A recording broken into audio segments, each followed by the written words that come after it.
नमस्कार दोस्तों, मेरे YouTube चैनल पर मैं आप सभी का स्वागत करता हूं। कुछ पन्ने इतिहास के मेरे मुल्क के सीने में शमशीर हो गए। जो लड़े जो मरे वो शहीद हो गए, जो डरे जो झुके वो तो वजीर हो गए। होश दुश्मन के उड़ा देंगे, हमें रोको न आज।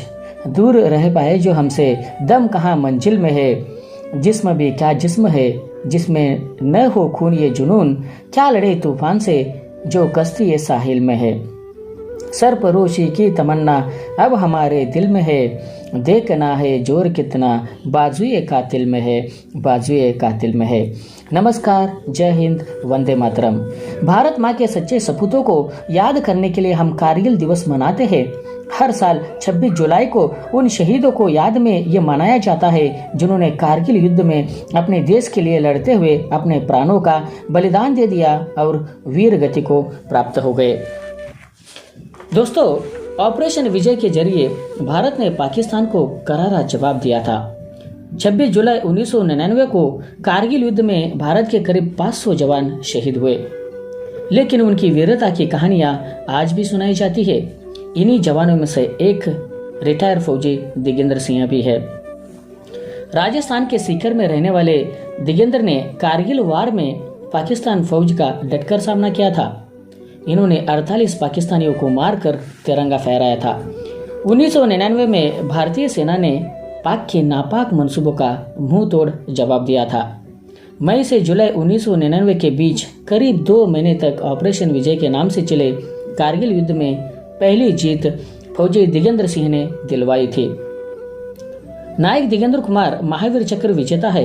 उन्होंने कारगिल युद्ध के समय जम्मू कश्मीर में तोलोलिंग पहाड़ी की बर्फीली चोटी को मुक्त करवाकर 13 जून 1999 की सुबह 4 बजे तिरंगा लहराते हुए भारत को पहली जीत दिलाई, जिसके लिए उन्हें भारत सरकार द्वारा 15 अगस्त 1999 को महावीर चक्र से नवाजा गया। 3 जुलाई 1969 को राजस्थान के सीकर जिले में जन्मे दिगेंद्र 1985 में राजस्थान राइफल्स 2 में भर्ती हुए। कारगिल युद्ध में तोलोलिंग पर कब्जा करना सबसे महत्वपूर्ण था। इस पर कब्जा कारगिल की दिशा बदलने वाला था। राजपूताना राइफल्स को इस कार्य का जिम्मा सौंपा गया था। जनरल मलिक ने इस सेना की टुकड़ी से तोलोलिंग पहाड़ी को आजाद कराने की योजना पूछी। तब दिगेंद्र ने कहा, मेरे पास योजना है जिसकी जीत सुनिश्चित है। काम आसान नहीं था, क्योंकि पाकिस्तानी सेना ने ऊपर चोटी पर 11 बंकर बनाए थे। पहाड़ियों पर पड़ी बर्फ से ऊपर चढ़ना और भी मुश्किल था। दिगेंद्र अपने साथियों के साथ दुश्मन के पास तक पहुंचे। उन्होंने दुश्मन के बंकर में एक हथगोला फेंका। जोर से धमाका हुआ तो अंदर से आवाज आई, अल्लाह अकबर, काफिरा का हमला। दिगेंद्र की वजह से दुश्मन का पहला बंकर राख हो चुका था। हालांकि इसके बाद आपसी फायरिंग तेज हो गई। दिगेंद्र बुरी तरह जख्मी हो गए थे। फायरिंग में दिगेंद्र के सीने में 3 गोलियां लगी।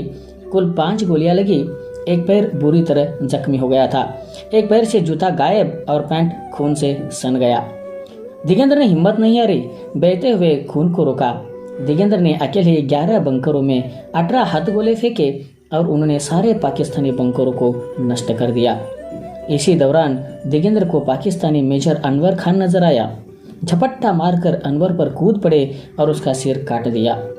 दिगेंद्र पहाड़ी की चोटी पर लड़खड़ाते हुए चढ़े और 13 जून 1999 को सुबह 4 बजे तिरंगा गाड़ दिया।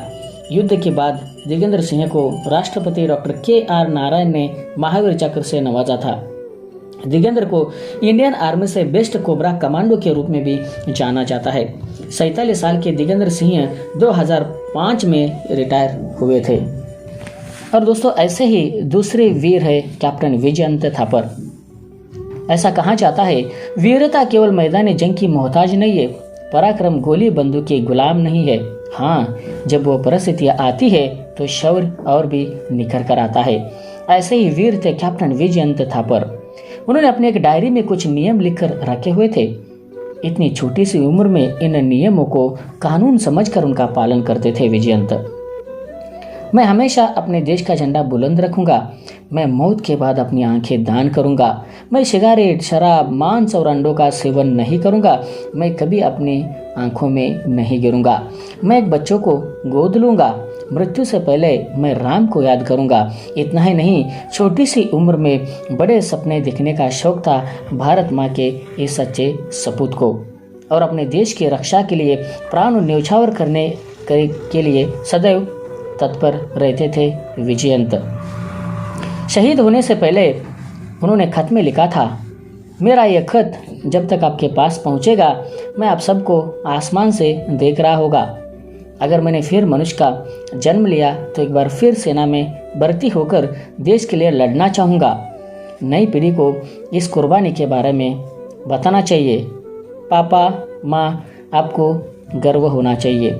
ऐसे ही वीर थे विजयंत थापर। मैं कारगिल के सभी वीरों को कोटि कोटि नमन करता हूँ। जय हिंद। दोस्तों, अगर ये वीडियो आपको पसंद आ जाए तो लाइक कीजिए, शेयर कीजिए और मेरे इस चैनल को सब्सक्राइब कीजिए। धन्यवाद।